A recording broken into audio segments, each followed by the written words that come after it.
Hello and welcome to the Bright Work podcast, where art, technology, advocacy, and optimism collide.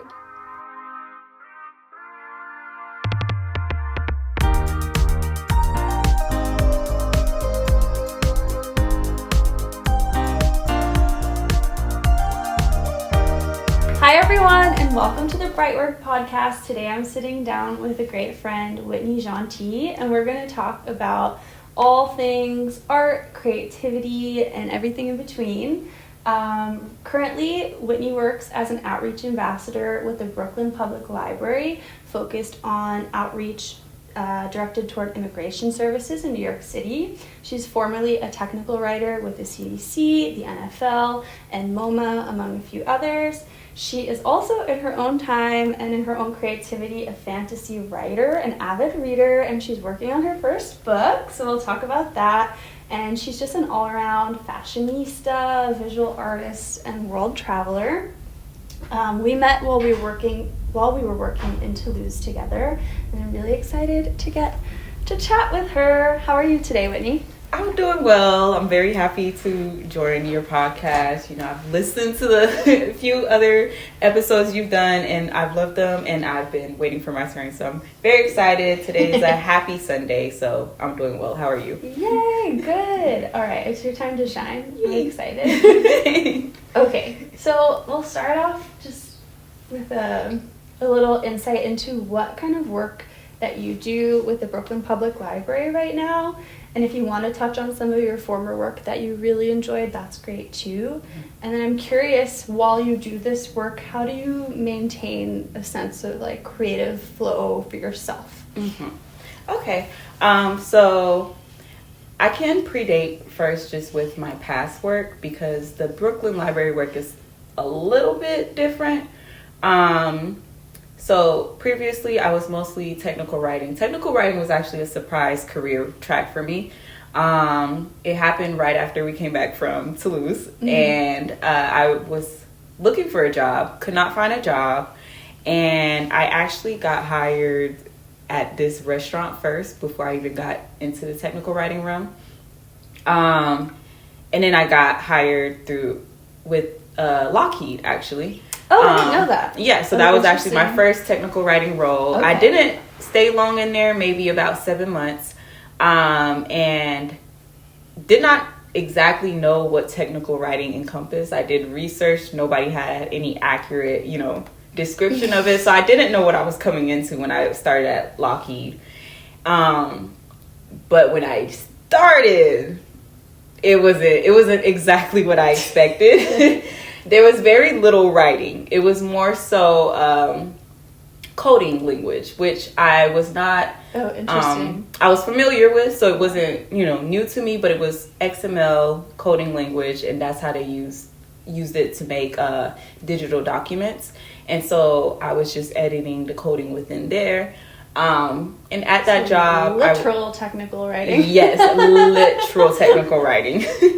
And in that role. This is right after COVID, so everybody in that office was like working from home. Okay. But because I was new, I had to come in for training, but I was the only one in the office.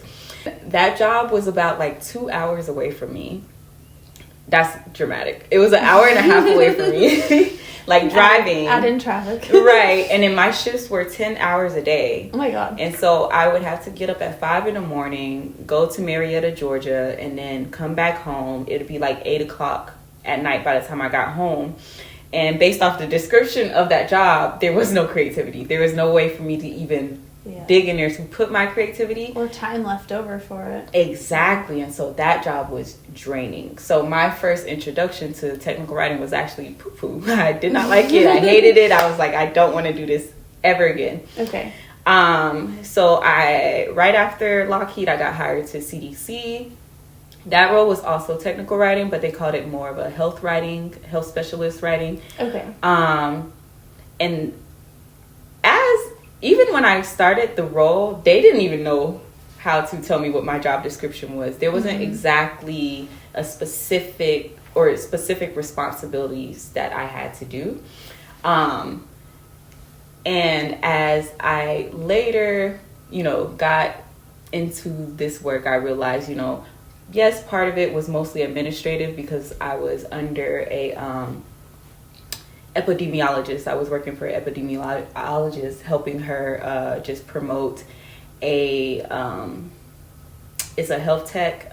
Basically, it's a technology or type of system that will allow health data to be transferred in between doctors and hospitals, because believe it or not, that doesn't happen now. So if you switch doctors these days, your records are just basically gone. Like, you can't really transfer them. Wild to me in the technological world we live in. Exactly. And then it's even wilder within the United States, considering we don't have the healthcare where you can, if you get a new health insurance, you probably can't keep your doctor.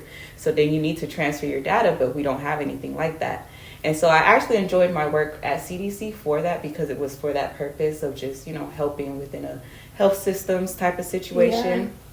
Yeah. But more than that, I appreciated CDC because my boss allowed me the space to bring my creativity into the work that we were doing. So I got to do a monthly newsletter. So my creativity went into that. Nice.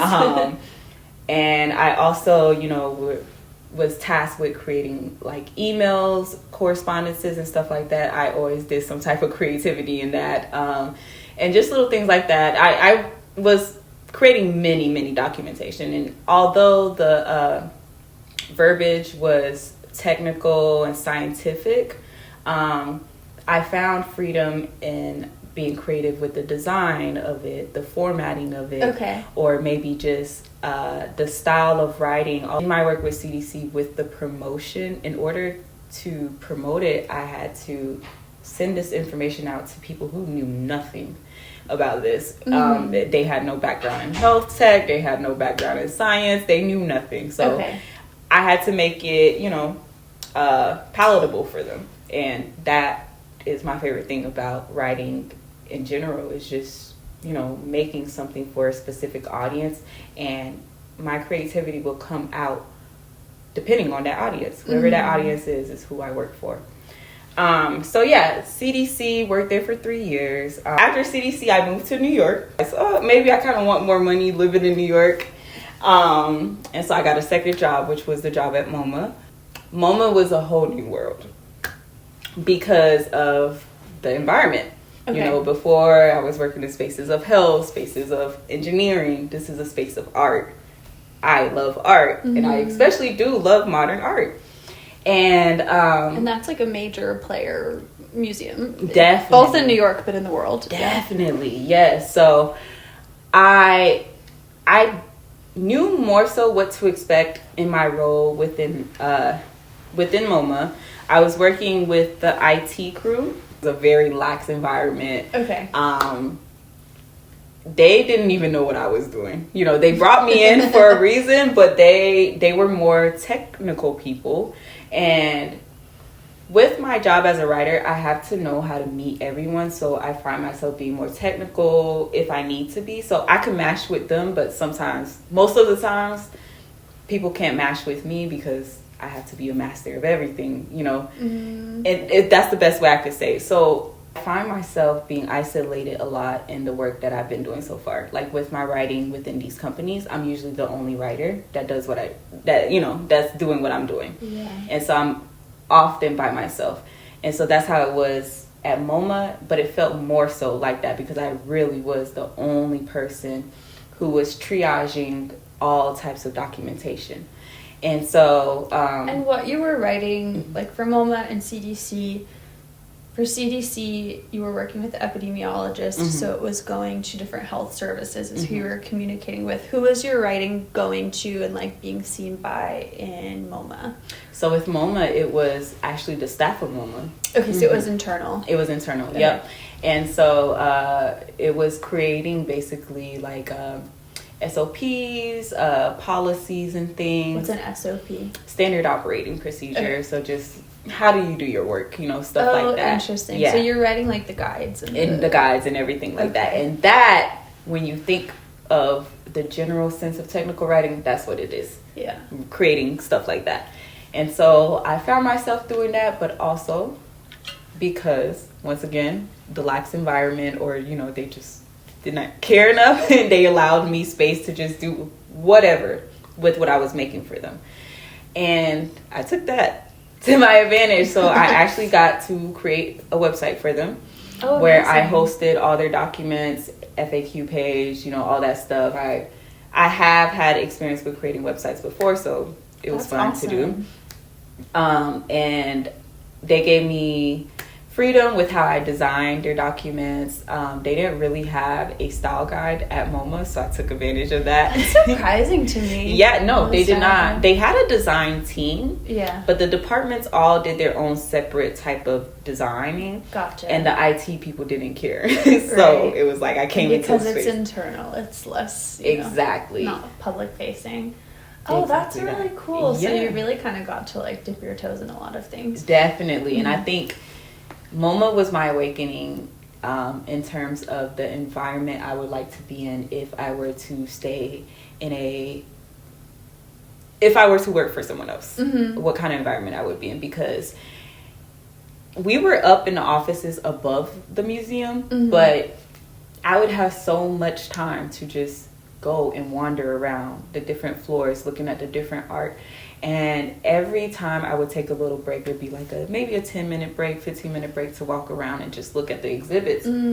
I'd be inspired. That's amazing. Mm-hmm. Like literally having galleries at your footstep to let your brain wander and mm-hmm. kind of move off the task of like super structured writing, but at least you had the freedom to work on website design and get a little creative with how you were presenting everything. Yes, exactly. Nice. That I definitely agree. And I think the only thing with MoMA, so me moving to the next one, was that with MoMA, it was so much inspiration, but like you said, I was still writing structured writing. I was still doing structured things. I was still working for other people in work that I didn't find meaning into, really. Right. And so I would have all this inspiration and it would die when I got home, mm-hmm. And with MoMA, it was a contracted job, so the contract ended, and then I got hired with NFL. NFL, there was a lot of circumstances going on while I was working it, which would account for the experience I had with them. But I feel NFL was beneficial for me because it allowed me to put into practice what I was writing. Mm-hmm. Because just like MoMA, I was doing SOPs and policies for the NFL security department. The security department is big because they got to do security at every game. They got to do security in every venue that the NFL is doing an event in. It's big. Security is big. Mm-hmm. There's hundreds of thousands of people attending these NFL events. So I understood.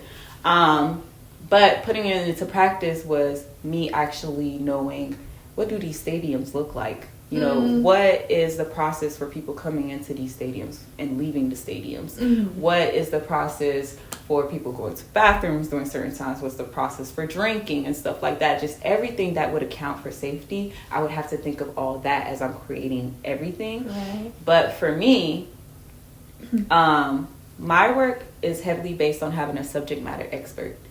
So I'm always working with the SME. So the epidemiologist I was working with, she was my SME. Mm-hmm. My IT manager, that was my SME. That's who I go to so they can explain to me what they do.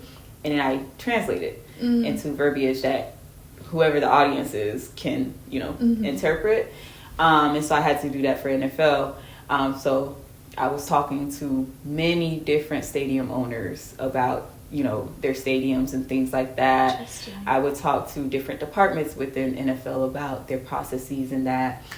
And I got to travel my own self to see, what I needed to see in order to create. And that opened my eyes to just being exposed to information and inspiration that can move you to make a full piece and make it complete. Mm-hmm. Because I think if I just heard from word of mouth about, this is how we do this and stuff like that, okay, but from seeing it from my point of view, seeing it with my eyes going through the process, like, okay, this is what we're going to do. Like everything I write, I actually followed to see if it was accurate. Right. And I'm like, oh, no, this wouldn't work somehow, some way like that. So yeah, NFL gave me a practical use to what I was writing instead of just like, you know, like you said, I'm a fantasy writer. So it's all imaginative to me. You know, it's like philosophies, possibilities, everything like that. Not actually right here in front of me. What do we need to do? And so practicality came from NFL. I'll say that was the biggest gift that it gave me. That's cool because in all these roles in like NFL, especially, you're getting to just learn a lot about a subject matter you probably didn't know about beforehand. Yes. And NFL, they sent you to the Super Bowl. And that makes a lot more sense now because I remember like you got the job and it was pretty soon after that you went to the Super Bowl. Yes. And I was like, why is she's a writer. Why is she at the Super Bowl? A lot of people were asking that. You were working with the security team to really see on the ground like what they needed and ways to improve the communication and protocol. Yes. Oh, that's so cool. Mm-hmm.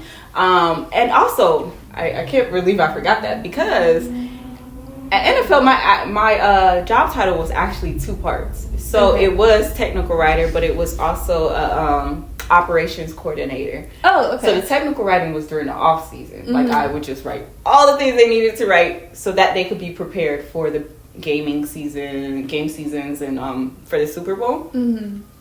The coordination happened during the game season. So at NFL I was doing coordination. So it was, you know, having what I wrote and having what everybody else has told me and being the middleman for everybody to come to, since I have all this information from everybody that I created during this period before we got into the nitty gritty.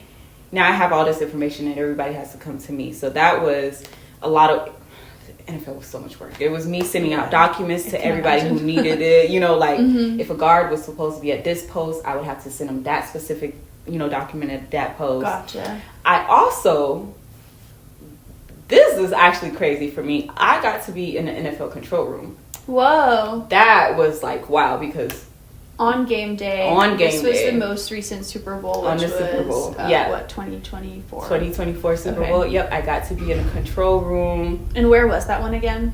That was Las Vegas. Yeah. Okay. And so that, I didn't even expect that. You know, I didn't know where I was going to be. I got to be in a control room and just see everything happen, see how they move the game. Everything. And it was just like, wow, I cannot believe to be in this space. To be a fly on the wall. right. Like, it was just wow. So, yeah, I definitely did gain a lot from the NFL. I left off my own will. Okay. But it did have some good things to give me. I know you mentioned while you were working there, just being in a corporate space like that and having things, you know, just in a patriarchal, white-centric world, especially in New York, like you had some mentors in that space, but maybe not enough, or like, do you want to touch more on that aspect of it? Yeah. Because really from the start, I've been in corporate, you know, since Lockheed. Yeah.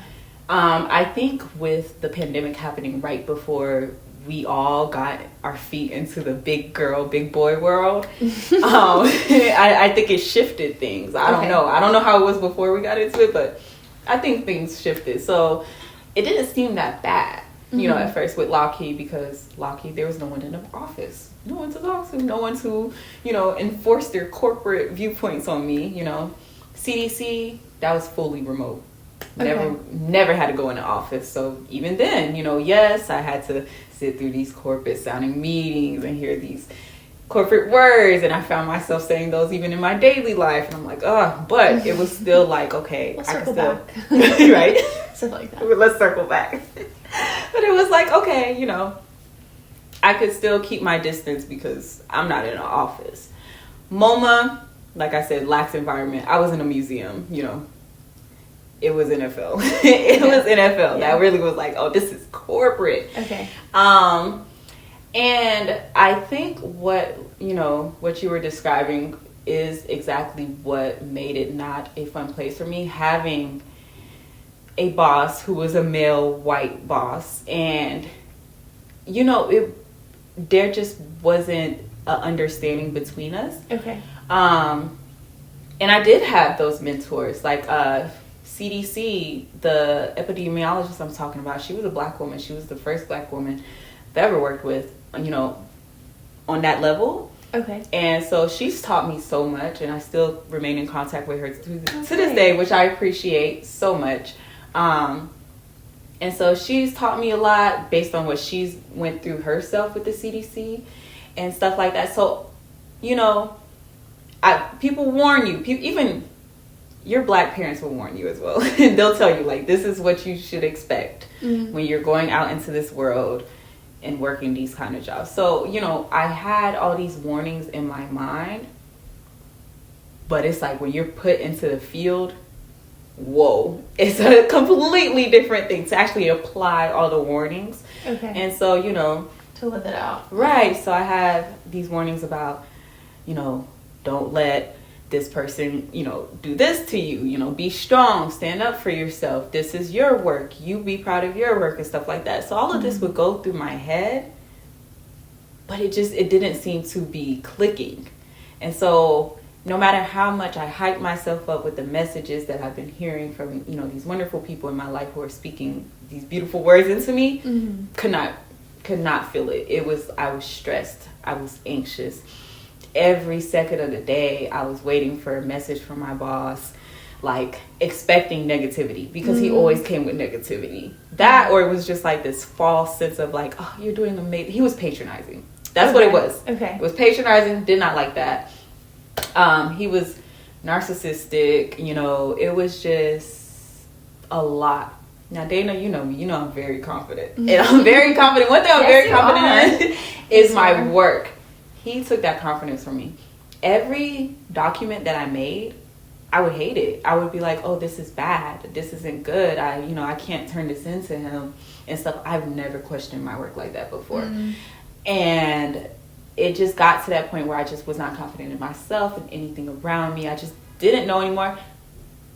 At the end of that job, I said, I never want to touch technical writing again. I was like, I don't think I want to work in a job where I'm writing.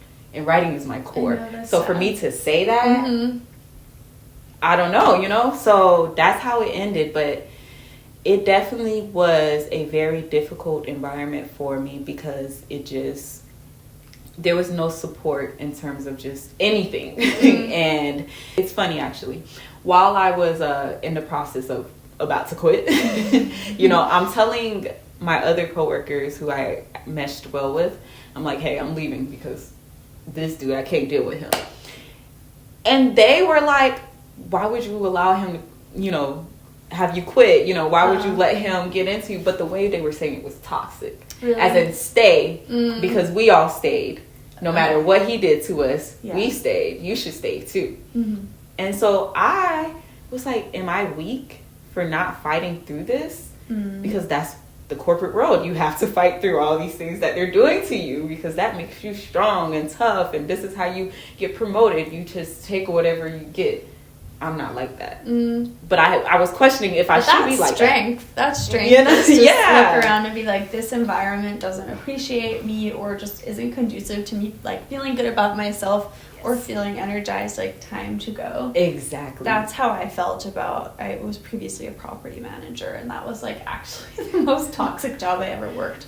But I used to have our resident manager come into the office and like rightfully complain about just kind of like all his grievances about the company and about how they weren't supporting him, and like I didn't have support, and I worked in the same office as my leasing agent, and I love her, but she would just say like, Dana, like just like get through it, like it's not, you know, don't take it home with you, blah blah blah blah blah. And I just kind of I remember having like almost an out of body experience, like looking around, and it was probably like the 100th time that he had come in complaining, and my leasing manager had said that to me, and I was like, am I just going to show up here again tomorrow? Right. And like live this day again for the next year? Like, I cannot do this. Exactly. And that's why I left too. Yes. I think that was kind of along my line, because I was just thinking, if I stay here, he will kill me.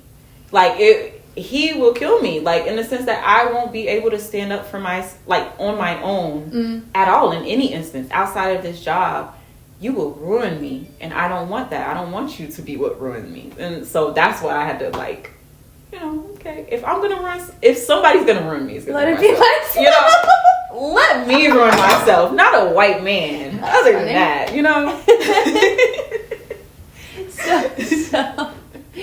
So now you are post NFL. Post NFL, Good and for now, so after NFL, I was out of work for 3-4 months, hardest time of my life. But I got Oh, Dana, I actually didn't tell you this. Weirdly enough, this guy, a friend of a friend, texted me October 29th and was like, I had a dream about you. Oh, wow. And premonition. Right? And I didn't respond to him. And funny enough, I didn't respond to him until maybe 2 days ago. I know, long time. I'm a terrible texter. 2 days ago from right now. Yeah. Okay. Yeah. Okay. So, and I'm like, I asked him, I'm like, oh, what was this dream? Hadn't told him about this job that I have or anything like that. And he tells me the dream, and it's literally a dream about me telling him, hey, I have this new job at the library. Let me show you around and stuff like that. No way.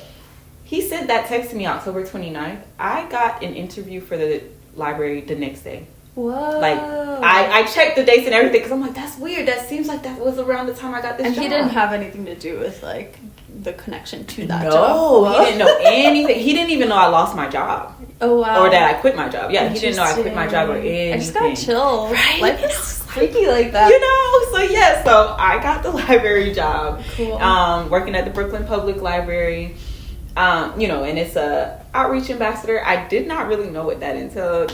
As I read the job description, I figured I'd like it because it involved a lot of communication and interaction. I like to talk. So I was like, well, if I could talk and interact with people, sure.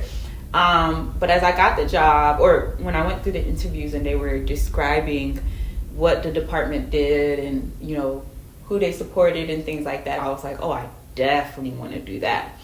And so far I've really just gotten into like the orientation part of my job. They have gotten me to a few events where I could interact with, the patrons who come to request services.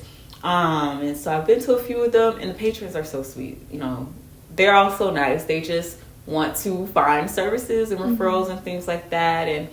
And so they're making use of the outreach ambassadors because all of us are multilingual speakers. So they're going to place me in libraries where there are mostly Haitian Creole speakers and French speakers. Okay. And then, we have a Mandarin Chinese ambassador. We have a Spanish focused ambassador. And then we have like Eastern European languages ambassador who would do that. And they'll place us in the libraries where, in the region where that's the demographic of immigrants. And, we'll go to events, we'll go to ESOL classes, We Speak classes, and we'll just wait until the event or classes ends, or just remain available for any of the students or patrons to come and, request referrals to resources. Maybe we help them. And I really like it because the Brooklyn Public Library, or the department I work in, is constantly trying to find partner organizations who are giving out free resources to this specific group of people. And so we have a lot of partners, but that also has just opened my eyes to a lot of the community service, organizations within New York, and how everybody is trying to help. I remember I got to attend one event at the library, and it was a cold, freezing day. This had to be a couple of days before Christmas. Okay.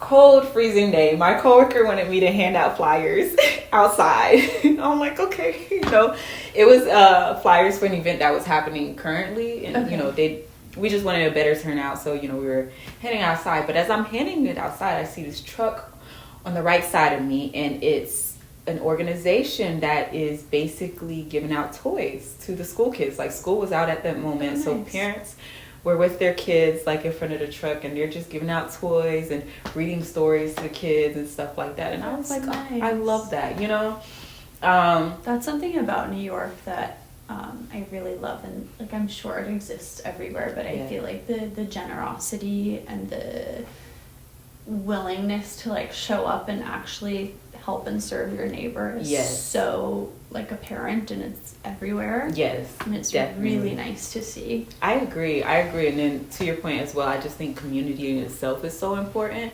and I think it's going to be very, very big coming now until later. We're going to need each other a lot. So just to have those, you know, organizations as examples of like how to form these things, you know, just even within your own friend groups to start things like that. But, you know, it's beautiful. It's beautiful. And I think a lot of people do need support these days. So for me to have a job that's actually, I think I mentioned somewhere along this whole conversation about how purpose was one of the reasons why I didn't like a certain job. Or just not purpose. What is that Japanese term? Where it's like you gotta have like a rounded out ikigai, yeah, or something like that. Yeah, I feel like, you know, I don't know the full nuances of that. It's kind of like finding work that, I don't remember the exact 3 pillars, but it's essentially work that falls all into a bucket of like what you're good at, what you enjoy, and what I think like what helps other people, or what's good of service. for. Yeah, and I feel like I've always been missing that. Culminates in like a purposeful trade or purposeful service. Exactly. So, you know, this library job, I'm working part-time, so I'm not even making anywhere near any of the previous jobs I made. But you seem so much happier. I feel so fulfilled. Oh my goodness, I love it. I love it so much. So money is not the answer to everything, y'all. Yeah, I also have like a belief that even if like in your day work you're not necessarily earning a lot, I think that like through doing that work that is a real like meaningful purposeful service for others, like that abundance or support or like whatever you need to sustain yourself will come to you in other ways. Agreed. And actually, just a quick little aside, so I'm not on Twitter anymore, but I am on Blue Sky. What is that? Blue Sky is Twitter. Okay. She's not on Twitter, but she's on Twitter. Not owned by that man. Especially not that man. Especially not owned by that man. But there was an astrologer on there who was doing tarots for Sunday. So she did tarots for me. Basically saying like if I have like creative blockage or something. Funny enough, my horoscope on Time Passes keeps saying that that's going to be a frequent thing, like back and forth. Anyway, she said if I had any blockage in terms of creativity or inspiration, the thing that will open me back up is doing services for other people. Nice. And stuff like that. So have you felt more creative in this, or like more independent time for creativity? Yeah, you know, and I can't even really say because I've been in a creative slump for a long time, Dana. So long that I even thought it wasn't even in me anymore. And I was actually so sad about that, you know. Something awoke in me. I don't know. I really think it is, you know, the whole situation with NFL and you know, the grieving I was going through, and just like it came into like, I want a little something that, you know. And so I think at that moment is when I was like, you know, the way I showed meaningful things for myself was through creativity. And so if I want to put those meaningful things out, or if I want to see those meaningful things, I might as well create those meaningful things. And I think that's what, you know, got me back into that realm of creativity. For a minute, you've been working on a book that you want to put out into the world. Can you tell us more about that? Yes. I'm very curious. Yes. So this book has actually been into play since we were in France. Yeah. But things take time. I actually had another book before that. I've had many other books. As a writer, we have many books. We just don't speak about it. Okay. So when I was teaching in France, I was teaching at a lycée. High school. I was teaching at a high school in France, and I brought up where I was from. And I'm like, hey, you know, I'm from Haiti, born and raised. Kids did not know what Haiti was. I was aghast, because how can you not know the one country that's your country, you know? But aside from that, also as I talked to my other colleagues, because I mean, I don't know if this was the same for you with your colleagues in the school you were teaching at, but I was the youngest one. Everyone was like 50 and above. And so very motherly energy and stuff like that. And so she came to me with this motherly energy, and she's like, I noticed you've been trying to teach the kids about, Haiti and stuff like that. And she gave me the secrets of France and how they usually avoid conversations that touch into that realm, because they don't want to put France in a negative light. No way. But she was like, since you're not from here, and since, you're only a temporary teacher, I think you should teach it, because you won't get in trouble, but we'll get in trouble if we say it. That is not where I thought that was going. Oh, I'm glad. Yes, okay. I actually got the chance to just start just giving little tidbits. It wasn't history of it all or anything, but just know, and plus there are a lot of Haitians in France. Mm-hmm. There are a lot of Africans in France. It's a big continent, but, there's just so many people in France that France has had relations with. You should know that a little bit, Mm-hmm. So, but while I was doing that had me just doing my own research into Haiti and stuff like that. And also before then, I hadn't been back to Haiti since 2015. Okay. And we were in France 2019. And you were born there? Yeah, I was born there. And lived there until when? Until I was 7. So then I moved to the States 2003. Okay. Yeah. And so I was able to do my own research and things like that. But as I was doing the research, a story just started growing into my head. And so that's actually where the story started stemming from, just from my own research. Nice. Then the pandemic hit. And I was stuck by myself in Conflans, France for 3 months in an apartment with just me and myself. And your thoughts? I lost my mind, Dana. Oh my goodness.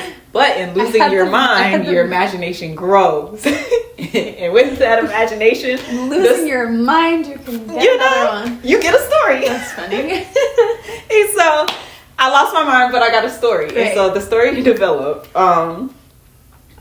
And then went to Toulouse, lived out Toulouse, went back to America. The story paused during this whole time of me moving to Toulouse, back to America. The inspiration just wasn't there anymore, but also being stuck in that house for 3 months by myself during a lockdown broke something within me, and so I needed help. And so, I think the time after that, I had to focus on like keeping myself afloat. So, which is important, so your mental health and your physical health and all of that are like number one. And when that's not right, like nothing else is right. But also like how can you create from that space? Exactly, you're kind of in survival. That part. So I definitely think the second stage of the slump came from that. So did not do any form of creativity. Then I moved to New York. And it came back, maybe, kind of, sort of, not really. Story ideas started coming back for it. It wasn't maybe until 2023 that I really, really started digging into it. Or maybe 2022, maybe like August 2022, I started really digging into it. Was able to write like 5 chapters.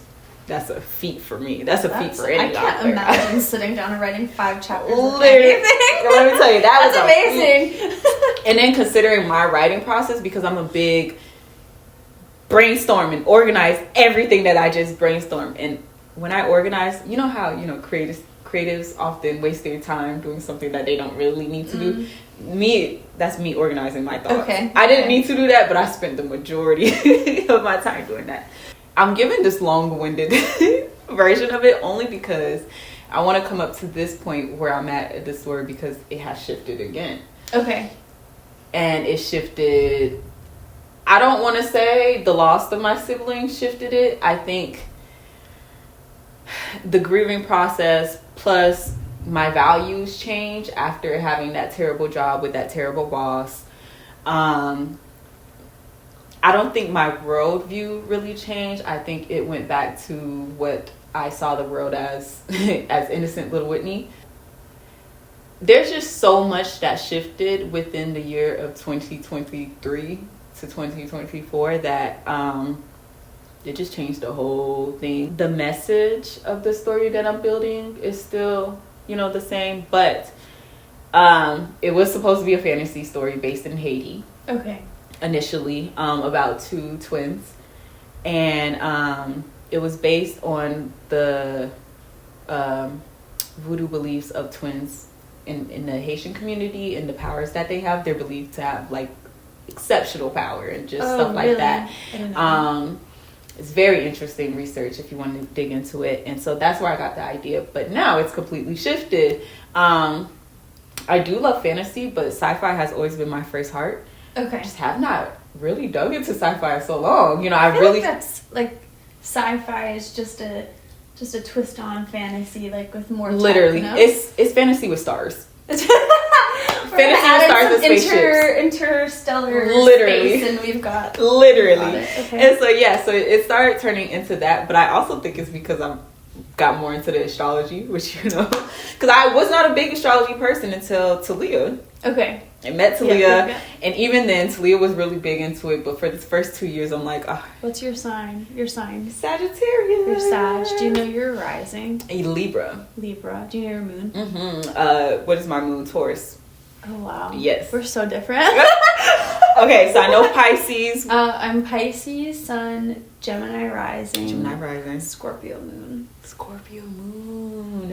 There's a lot brewing under the surface. Okay, but I like the Gemini rising. I feel like that's, I feel that's our gig right there. I feel that because like with you and our friend group, yeah. I feel a lot more like a party person. Yeah. And, like, yeah. out on the town, and yeah. then there's the part of me that's just very like, I just want to be alone. No, speak to anyone ever. No, I have come to really appreciate people with Gemini in their charts. I definitely, first of all, was Talia because she's big Gemini, and then I didn't know about Gemini and Sag being sister signs and stuff like that. But as I started noticing more people with Gemini somewhere in their charts, I could see why we were clicking. That makes sense. Yes. I've dated Sages before, but that's where my it gets so technical, but that's where my whichever house it is that's like love and relationships is Sag, and I was like, this is, but I didn't know that, and then I figured that out, and I was like, wait, this is too real. Yeah, I'm so sorry. Sorry. Only because I honestly agree that Sagittarius are terrible at commitment. I'm so sorry. And here we are.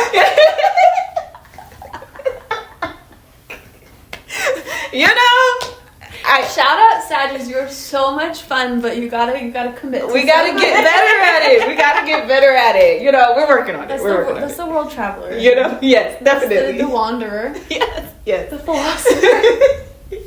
All of that, yes. And so, yes. But I would like to say that the angle, because the fact that you just said philosopher, the angle that I always come to with my book, I feel like you would probably see this from me because of when I used to post my book content on my stories. It will always just be about the messages and words that I get from the book and how I'm a big message person. I'm a big theme person. Love metaphors, love themes. I am a philosopher. Do you understand? I love it all. And so I always like to come with that angle. Like books are for entertainment, yes, but I like a message to come with it too. It's a deep form of communication. Exactly. Storytelling is as old as time. Exactly. And so there is this book, it's somewhere over there, called A Man in a Strange Land, or A Strange Man in a Strange Land, something like that, about a man is Mars, or a man who comes from Mars, and he just has all these different viewpoints from Mars, and he's teaching the Earthlings about to-do. That's one book I like. That would be a good example of like where I'm coming from, where it's like he's giving all the philosophies of Mars and stuff like that. Anyways, that's where my book has now transitioned to, from a earthly setting within Haiti to the universe. Oh, cool. Only because I wanted to expound where it wasn't just one book, but maybe a connected storyline. Okay. And so we'll see how that goes. I'm always open to my book changing. As it changes, it's still like in development and things. I'm still writing and things like that. It just goes with whatever it is. So the finished product will probably not be anywhere near what we're talking about. So if you really liked the plot of this, that's not what you're gonna get. Yeah. Go look somewhere else. I'm curious, what about Haiti and being Haitian, like how does that inform how you move through the world, your lens on creativity? Do you feel like that has influence? Yeah, I think being Haitian brings into the question of, you know, my identity. I think that's always been a question for myself because, you know, yes, I was born in Haiti and my birth parents are both blood Haitians. Like, I'm fully Haitian. But when I moved to the States, you know, my father married a African American woman. And so it was like I was getting half of both sides. So I'm getting half of Haitian everything, but I also came from there too. So I was placed into the United States with just those type of values. Okay. Came here, and my mom is from Chicago, like the south side of Chicago. So I'm getting this Black American stuff, which I love. I love Black American history so much. My favorite literature time period is the Harlem Renaissance. Every author that I love is from that period. So, you know, I had these two different influences, but although my dad being Haitian and, you know, he had those mannerisms and values and things of that sort, he was still trying to, you know, integrate into American life as well. And so he did not really put a lot of the Haitian lifestyle on me.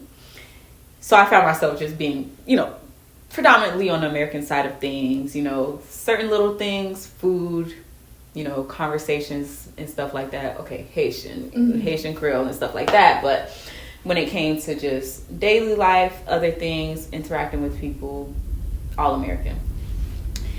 So it wasn't until I feel like I moved through life with a huge form, you know, I moved through life with being very naive, which I appreciated. I love being naive.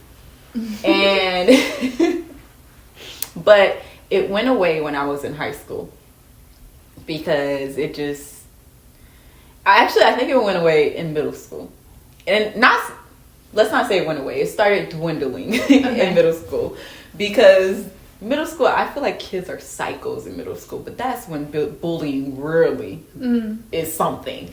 And so I didn't notice this within myself, but it was like certain words I would say with an accent and things like that. The kids would bully me, really? You know, and I didn't understand it.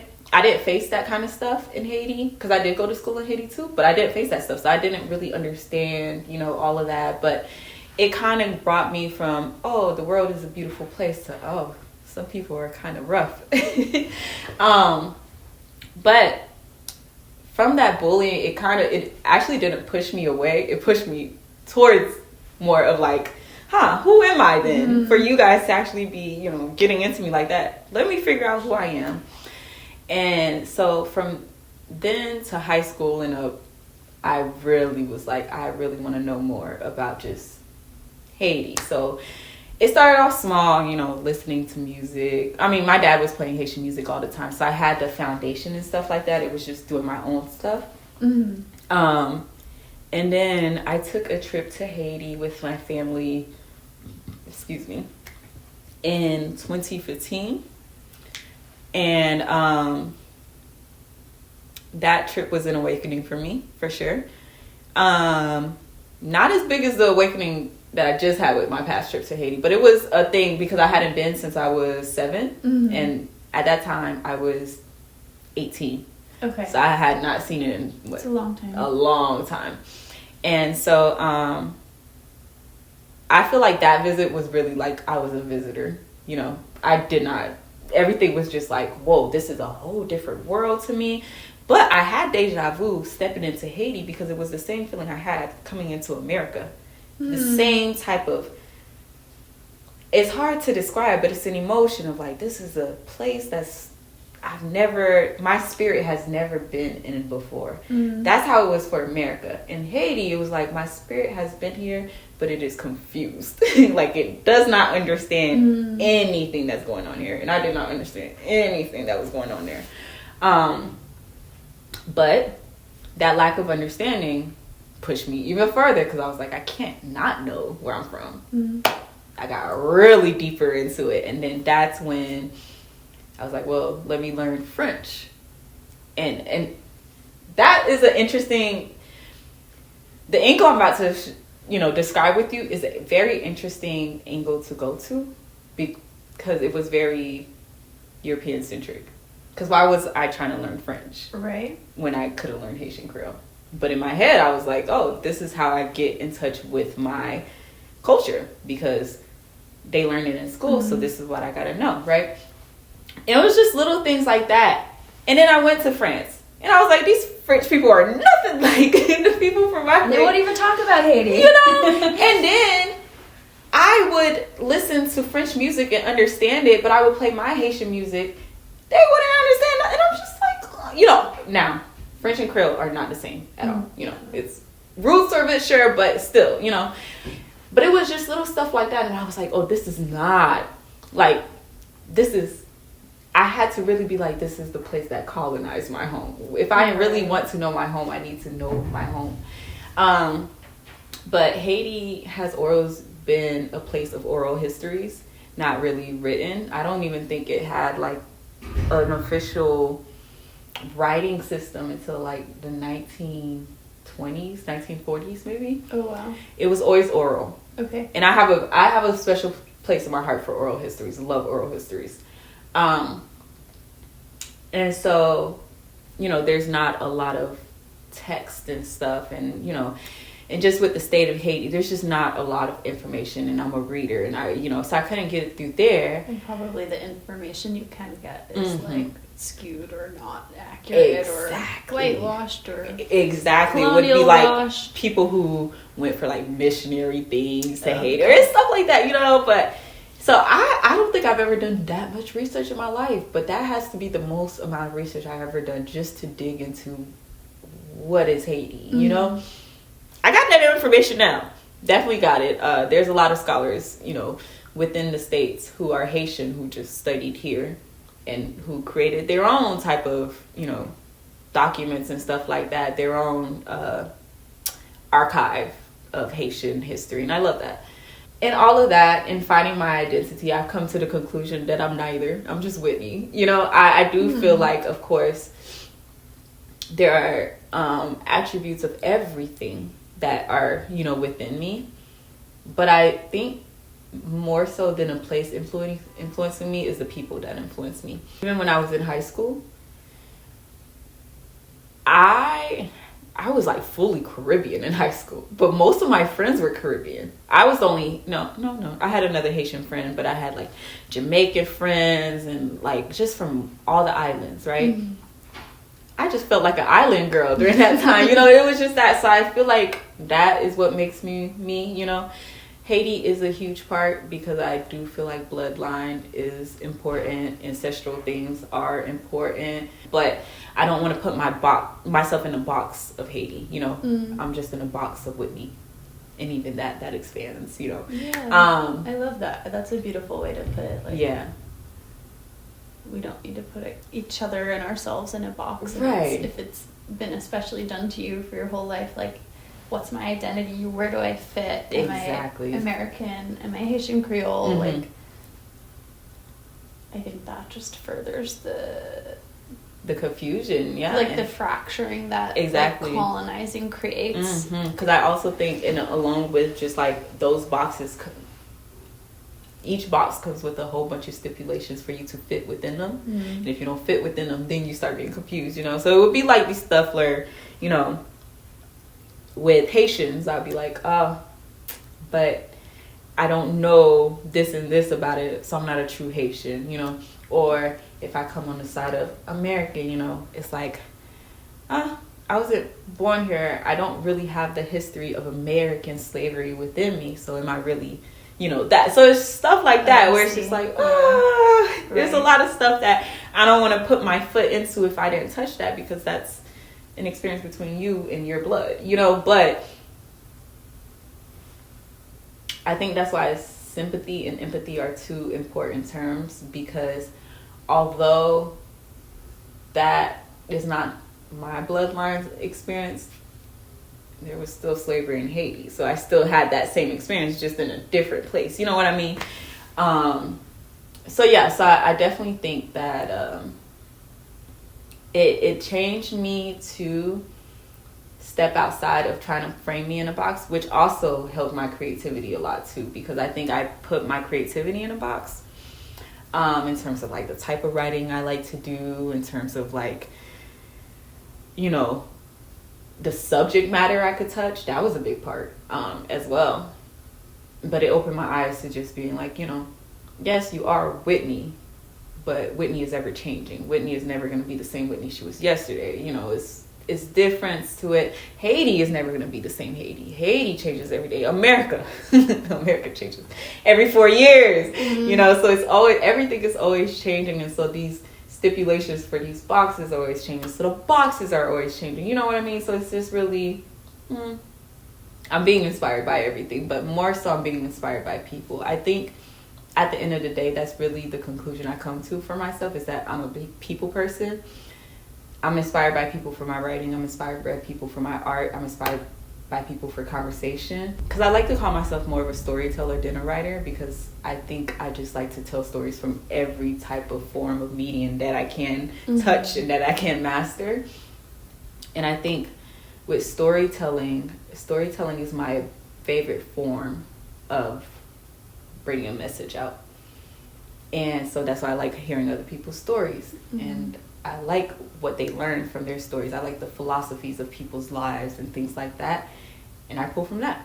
And so I think, for me, it's more so, you know, people than it is a country or, you know, I love culture though. I love culture. I love culture so much. Culture is just everything to me. But people and how they relate to the culture. Exactly that. Exactly that. So I wanted to ask you one more question. As we speak about how people inspire you, I wanted to ask about one person in particular. About a little over a year ago, you lost your sister. I'm really sorry. Can you tell us about how she inspired you? Yeah. And how you're moving through this? Yeah. You know, I think you know better than anyone. It's always just a moving process, you know, just like things every day in your head relating to it. I definitely think it influenced me a lot. You know, she influenced me a lot because right after the event happened was NFL. Did not have time to sit and think on the event at all. Like, NFL put me to work. Then I had the Super Bowl and everything. I actually thought I was handling everything great, which I should have been shocked because that was my best friend, you know? And so, but then, you know, Super Bowl was done. Everything calmed down at NFL. I had way too much time to think. You know, I had so much time to think, but also I had my boss up my behind all the time. So it was a lot on me, mentally, emotionally, spiritually. Everything was warring within me. And, you know, people who are grieving always know that there's just the influx of emotions that come, and it changes up every single day. And so it's forever. It's forever. Really is. Yeah. And so I would like one day be feeling the worst type of guilt I've ever felt in my life. Don't know why, but I would be feeling just, you know, like, I just need to do this and this. I should have did this, stuff like that. And then I'd be angry the next day, or I'd just be completely sad and despondent and stuff like that. And for the first, like after Super Bowl, for a couple months after the Super Bowl, found that I couldn't even look at pictures. Did not even want to see the name of my sister. Did not want to see her face. Did not want to see anything, because it was just like, this is too much right now. And then I think something else, I read about this. Whenever reading is a big part of me.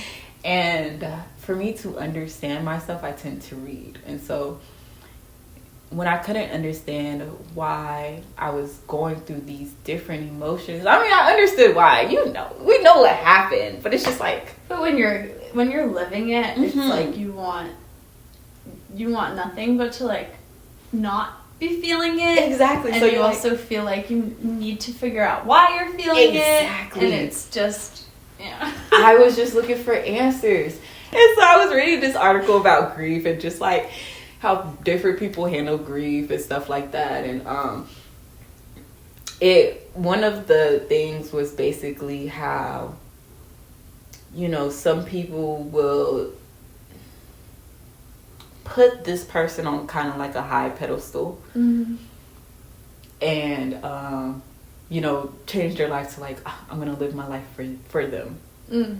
I was trying to avoid that. Okay. I was trying to avoid that so bad, because my sibling wouldn't want that, first of all. Like, live my life for me, like, you know.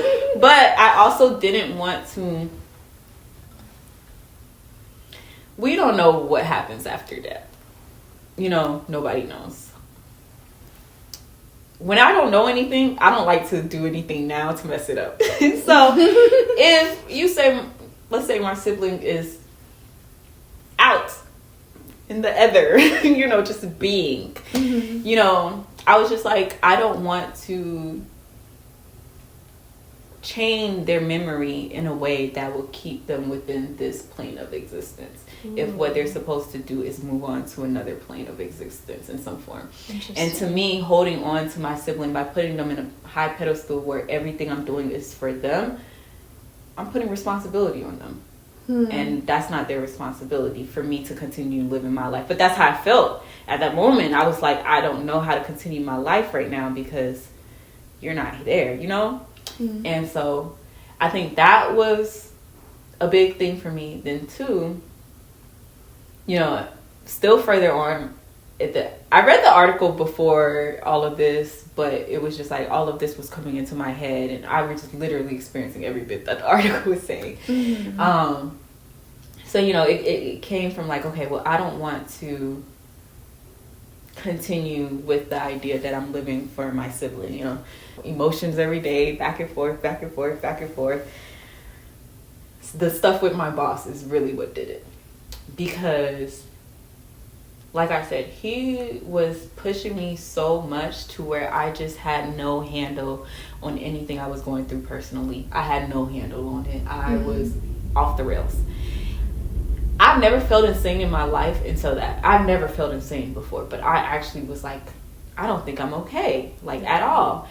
I've heard grief described as bringing you down to the studs of who you are. Yes. Or like, you know, in one way, like it kind of flips your life upside down. Just like the circumstance, and it kind of breaks your brain open that like one day a person's here and the next they're not. Yes. And if you've not had like a death that close in your family before, it really does rock your world. But it brings you to your lowest place. Yes. And like not even necessarily like your worst place, but it's just like you rip back down to your foundation. And I think that's what it was, because, you know, for the time that I had a lot of work at the NFL, it was like none of that was actually real to me. It didn't happen in my head. Like, you know, it really was like... And I mean, obviously, like, this grief or work doesn't matter. Yeah, right. Exactly. Yeah. But it was just like, you know, like, so much. But that's what it came to. Because it was like, okay, this man... I think it was the way he was pushing me. It was like, this man is making me not want to be here anymore. Well, I just lost someone who's actually not here anymore. That made me like, oh, life is more precious than to allow any of that to come. If I could stop it in some form, some way, I want to stop it. So that meant I don't want to be in an environment where you're going to ruin me. But also, it was just like, my sister, she was 23 when she passed. Life is short. Life can be very short, you know. And that's younger than you. That's younger than me, you know. And it was just like all of that. Anyways, but I think the biggest thing that really was like, so it was 3 parts. You know, me reading that article and realizing, okay, I don't want to go this angle of, you know, putting you on a pedestal.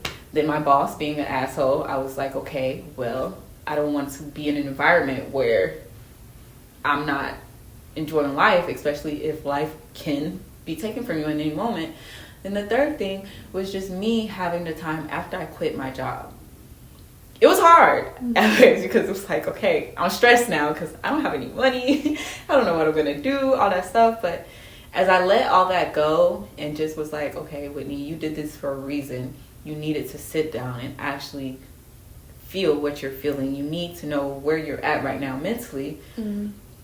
That's when I allowed myself the time to think about my sibling, to look at pictures, to look at memories, just rethink memories. And it was hard. It was tough. I hated it. I actually really hated it. But it started from, I hate this, to, wow, this is the happiest time that we've had. I'm so happy that I have this. And I'm so happy because you were that type of person. My sibling built PCs. Just could build PC off the top of their head. Sweet. Was a crazy gamer, skilled, talented. You will never meet a gamer like that. Was an electrician. Just finished like the electrician school and stuff like that. Could do anything with wire electric. She would strip wires and like just make things out of them and stuff like that. She was amazing with cars. My first car, or my second car, because I crashed that first car. No. My second car, she completely transformed. This was like a 2000 Nissan Maxima. Prettiest car you could ever see. Tricked out the inside to have like this screen, touch screen. Oh, sweet. Put big speakers in the back of it. Wow. Just changed. I mean, the car was shitty data. She just changed everything. She was big into construction. She was just into anything. Anime. The reason I'm into anime is because of her. I couldn't watch it. I haven't watched anime. So I actually just started it this week, but I haven't watched it. That's huge, yeah. Music. Oh my God. What's that? This is my like that band. That was our band. Could not listen at all. So it was just like certain stuff like that, but being able to sit down and actually just think about the life that she lived and what she was into, I was like, damn, she did all this at 20, like before 23, like from this to that. She was an electrician. She built PCs, like everything. I just said, she did that by 23. And everybody knows the Sag, along with the not committing thing, is because we like to do so many things all the time. That's why I can never finish a project. It's awful. Every time I'm into something else comes along and I'm like, I want to do this too. Hence the animation and digital art and everything. I just want to do everything. Seeing my sibling who was able to do all that by 23, I could do anything I want. I just have to allow myself the space and the environment and just build it for me. Build a world where I can do this freely and stuff like that, and not having to stress over, because that was I will say, unfortunately my sister,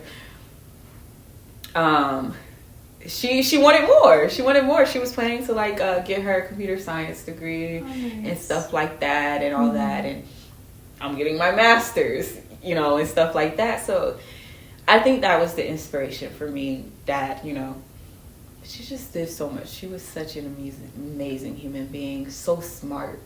So intelligent. Don't know anyone smarter than her. She could do all that. I could too, And so, yeah, it's literally, so I'm taking, from me quitting that job to all of this to now, you already know you were a huge inspiration for me. I think just getting the inspiration from you, of course, seeing your path, and then having that. And I know people who's done it. I know someone who is my best friend who's done it. I could do it too. So it's just like, hell. It's hard. And I feel like leaving something that suddenly, because it's so wrong, puts you in a vulnerable position of that's your income, that's your the job market is messy. But that for anyone listening who doesn't know, I lost my dad 5 years ago. And the grief that I went, still going through, but the biggest switch that flipped in my brain over that was to never waste time especially in a job I didn't want to be in, because he worked at he was a salesperson and a draftsman at a lumber yard, so he did housing plans. And he worked at the same place since he was 17. Really? His entire life. Yeah. And it was a whole thing, but he worked there, and then kind of into his middle age, 40s, 50s. I think he passed. It's one of those things, I don't even actually remember. Did he pass when he was 57 or 58? Something like that. But he, knew the place inside and out, and it got purchased by new owners. And the new owner, temporarily upgraded him to a manager. Yeah. To help oversee the transition and make sure everything was going. And my dad was always at work, always working, and when he wasn't working, he was fixing our cars when they broke down, or repairing the bathroom, or literally just making everything go. Yeah. And I just feel he didn't get a lot of time for himself. And then when they transitioned, they kind of demoted him again. And then he got sick with cancer, and he worked all through chemo, and something with that company, I don't remember all the details now, but they didn't renew the insurance plans when they were supposed to, so my dad missed treatments that he needed because he couldn't get it covered. And he had a really aggressive cancer. I don't necessarily think that was the nail in the coffin, but it just it broke something in me, because I was you can work at the same place your whole life, and they can in your moment of need not show up for you. And I think in some ways my dad did kind of enjoy his work, and he definitely was chatty, and I'm sure he liked talking to people. Yeah. But I feel I could have just seen a more in life for him. And it just, that whole experience, I was I'm never going to waste time in a place that I don't want to be, or a place where I come home exhausted every day.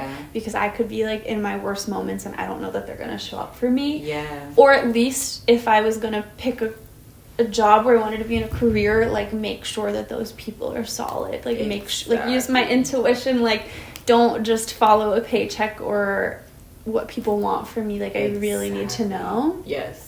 And I like what you said too about your sister having so many different creative outlets and talents, and accomplishing all of that, but just spending their time creating these different things, and pimping your ride. And that was also the impetus, or the inspiration for making Gratitude Creative House and making this podcast, is because I have I went to school for cinema production, but I love photography, I love design, I love art, I love everything.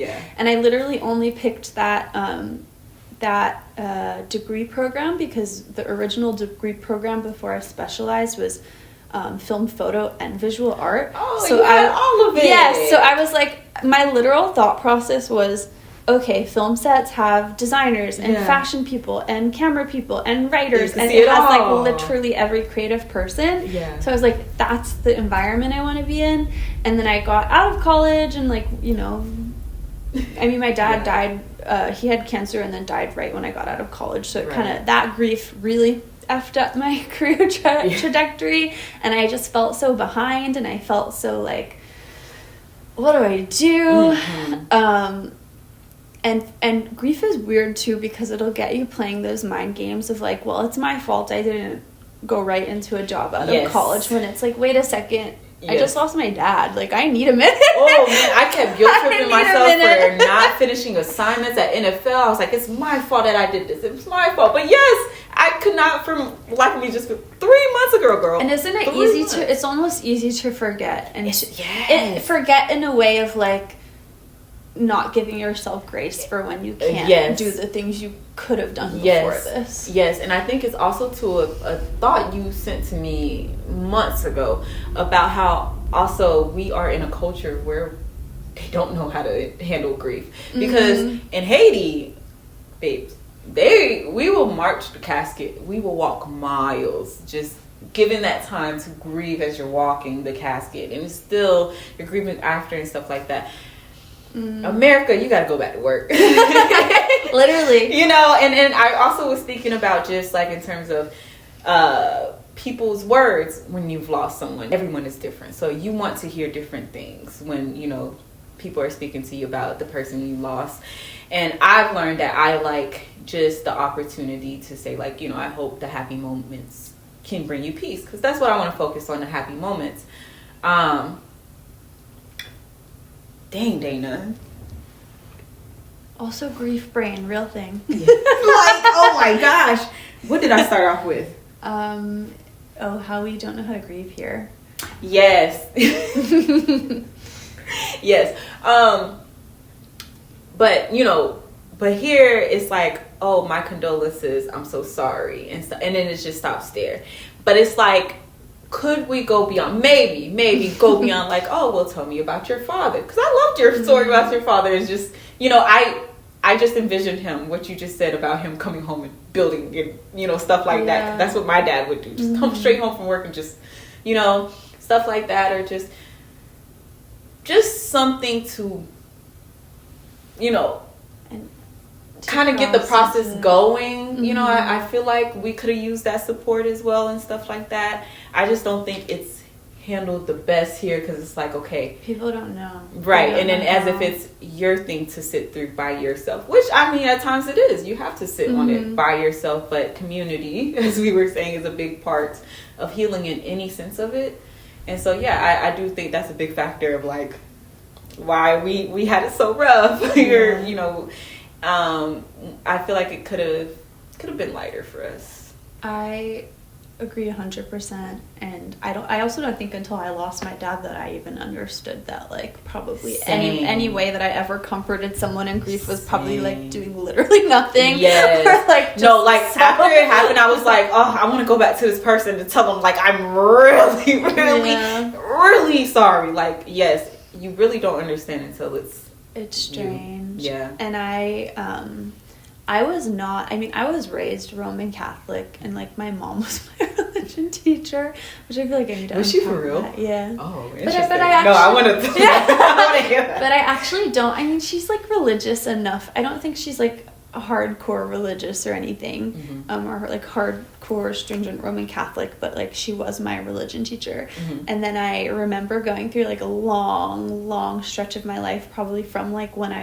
before when I was confirmed until when my dad passed, that I just was like, I'm atheist. I don't believe in God. I don't believe in anything. Like, I just felt, I think the only person I ever prayed to, or like the only being I ever prayed to, was my grandma, because my grandma passed when I was like in 5th grade. Yeah.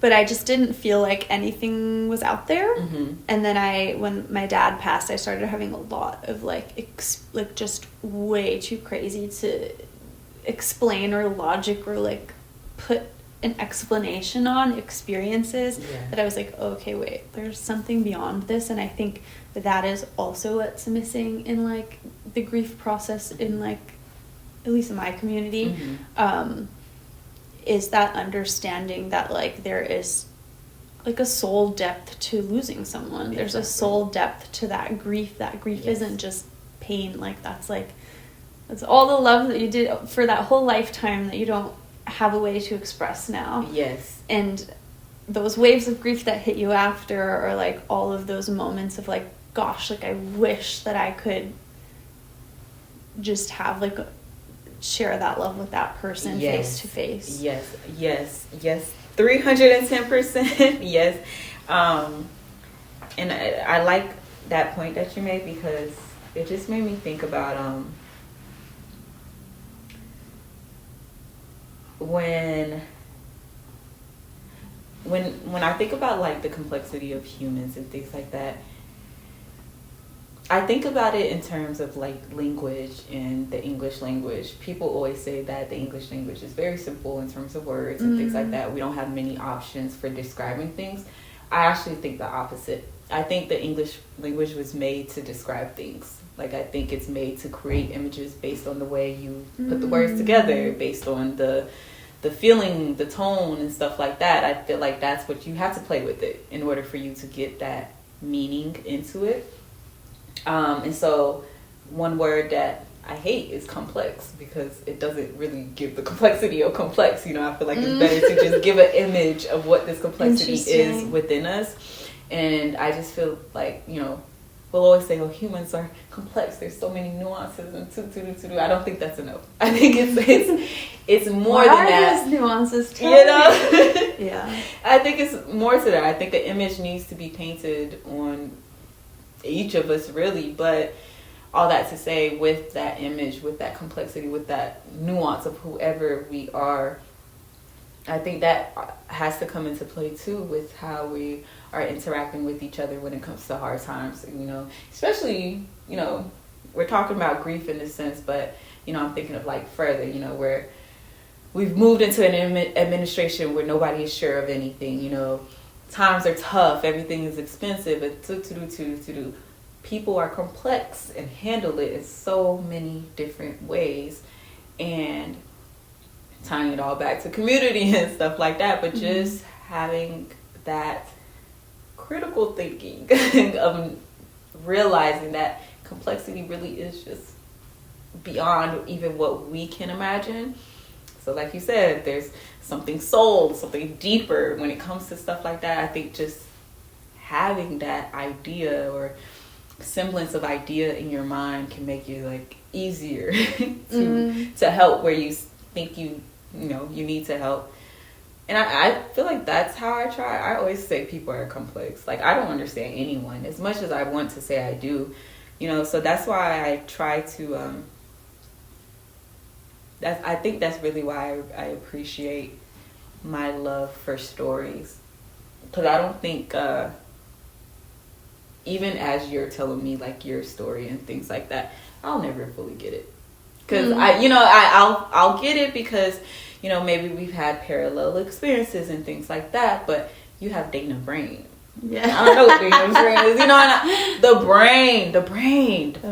I feel like the brain is the main thing that's bringing this complexity. Scientists don't even know the brain. Like, what, 3% of it? Literally. So, you know, so let's add a layer of complex to that complexity. Exactly. So, yeah, that's my thing about it. But I think when we remember that everything is not as it appears on the surface, we have a lot more room for like empathy and grace and for forgiveness. Yeah. Because even just like, for example, how we were talking about some people don't understand how to like show up for others in grief. Yeah.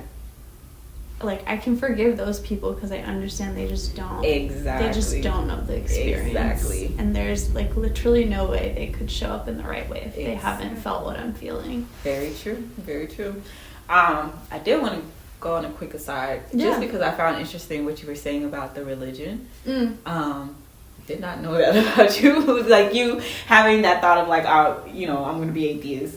Oh my God, I was so isolated in my own, like, I am a human, there's nothing to help me or support me, or like, I am just alone on this island, which is very not fun. How was your house? Well, no, that's what I'm your house. How was your life experience with that? I feel like that's so, atheists are actually the scariest. Now,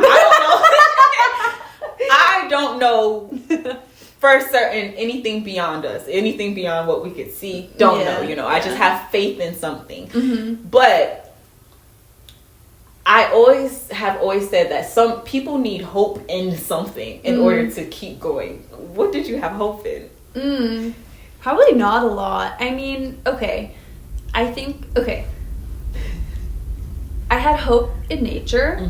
Okay. And that was through my dad, because my dad was the kind of person who, like, when he wasn't working, he was taking weekend trips up to the Catskills and fishing and hiking, and he hunted, and he would take us on, like, camping trips all up the East Coast. We went to this place called Stillwater Reservoir where you could, it sounds like you would, like, not rent an island. That sounds really bougie. It was like you would show up and there would be like a list of these little islands in this, like, it was a reservoir. It was big, but it's like it's in New York, so it's that kind of topography and geography. these different islands in the reservoir, and there would just be like a book on the stand, and you'd write in and see who was there, and if like nobody was on that island, you could just be like, I'm gonna camp here for 3 days, like nobody show up. So we would go do that, and he took us like camping in Maine.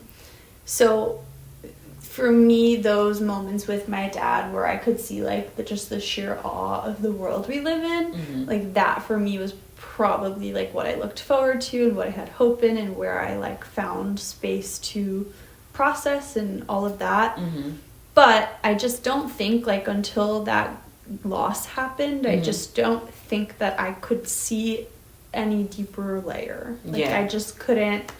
Everything was just very like, I'm here, I'm human, I'm on earth, I'm going to school, I have to go to college, I have to like go hang out with my friends. Like there was no layer of like, let me slow down and appreciate how beautiful these things are, or let me slow down and like just understand that like all of these beautiful people or all of the experiences are like just a miracle in themselves.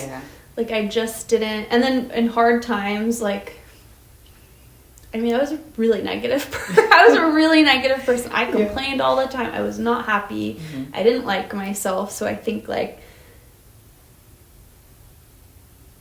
when I literally, it feels like an overnight like spiritual awakening, really. Like maybe not overnight. It took probably like a couple months to set in, but after that, like I just started to see miracles and like hope and magic in everything.